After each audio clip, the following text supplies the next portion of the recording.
பெல்ரேஸோட anchor demand super ஸ்ட்ராங்கா இருக்கு. Interesting anchors black rock, capital group இவங்க எல்லாமே குளோபல் இன்வெஸ்டர்ஸ். அது மட்டும் இல்லாம HDFC, ICICI இந்த மாதிரி ஃபேமஸான இந்தியன் மியூச்சுவல் ஃபண்ட் கம்பெனியும் இன்வெஸ்ட் பண்ணியிருக்காங்க.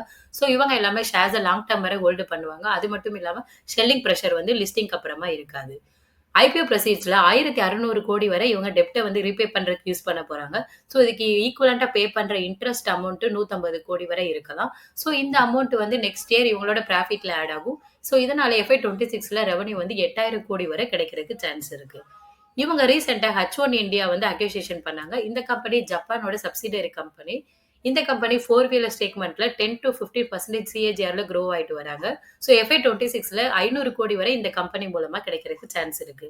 இவங்களோட பிஇ பார்த்தீங்கன்னா, இண்டஸ்ட்ரியோட கம்பேர் பண்ணும்போது ரொம்பவே சீப்பா இருக்கு. அதாவது பிஇ 18 டைம்ஸ். ஸோ பிரைசிங் பார்த்தீங்கன்னா, ரொம்பவே அட்ராக்டிவா இருக்கு. அது மட்டும் இல்லாம இவங்க 2 வீலர் செக்மென்ட் அதாவது 2 வீலரோட காம்போனன்ட் மேனுஃபேக்சர் பண்றதுல இந்தியால டாப் 3 ரேஞ்ச்ல வந்து இருக்காங்க. ஸோ டோட்டல் மார்க்கெட் ஷேர்ல 24% வந்து இந்த 2 வீலர் மெட்டல் காம்போனன்ட் மேனுஃபேக்சர் பண்றதுல இந்த கம்பெனி ஹோல்ட் பண்றாங்க. இந்த கம்பெனி இவி செக்மென்ட்ல டோட்டல் ரெவென்யூல இருந்து 236 கோடி வரை ஜெனரேட் பண்றாங்க. இவங்க வந்து அக்னாஸ்டிக் ப்ராடக்ட் பண்றாங்க. இந்த ப்ராடக்ட் வந்து போத் இவி அண்ட் நான் இவி வெஹிக்கிள்ஸ்க்கும் செட் ஆகுற மாதிரி இந்த கம்பெனி மேனுஃபேக்சர் பண்றாங்க. ஸோ இந்த டோட்டல் ரெவென்யூல இருந்து 56% வரை இந்த அக்னாஸ்டிக் ப்ராடக்ட்ல இருந்து கிடைக்குது.